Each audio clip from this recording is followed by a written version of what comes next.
الرواية ديت أعظم رواية تاريخية أنا قرأتها في السنة، لأن أنا ما قرأتش غيرها في السنة. كلنا نعرف يوليوس قيصر، ونعرف إن هو من أعظم ديكتاتوريين اللي موجودين في روما، وإن هم اللي أسسوا روما وهكذا. بس الناس كلها تعرف تاريخ يوليوس قيصر بعد سن 23 سنة، بعد ما بدأ إن هو يترقى في المناصب ويوصل لمرحلة إن هو هيبقى حاكم روما في وقت من الأوقات. محدش يعرف يوليوس قيصر قبلها كان طفل عامل إزاي، كان عايش حياته إزاي، كان إيه المشاكل اللي كانت بتواجهه، وحاجات أخرى كتير جدا يعني. وده اللي الكاتب ركز عليه، ومش هقول اسم الكاتب. المهم، الرواية هي رواية روما هي أنا.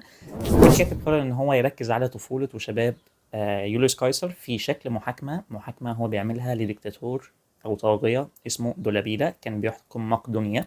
وأهل مقدونيا قرروا إن هم هيستعينوا بيوليوس قيصر علشان يعمل المحاكمة. هي بتستغل بقى أحداث المحاكمة عشان تعرفك مين هو يوليوس قيصر، وإيه اللي حصل في مقدونيا بسبب دولابيلا، وشكل حكم روما زمان كان عامل إزاي. وفي نفس الوقت بتستغل الفترة ديت من خلال بعض من الفلاش باكس اللي بتفهمك تاريخ حياة قيصر نفسه كانت عامله ازاي وهو صغير، وليه هو اصلا كان مقتنع ان هو من زمان هيبقى حاكم روما، وان هو هيغير اوضاع روما، وحاجات تانية كتير. الروايه بصراحه فيها بعض الاجزاء الممله، او في المطلق ممكن نقول ان هي ممله بصراحه، عشان ما بكدب عليك.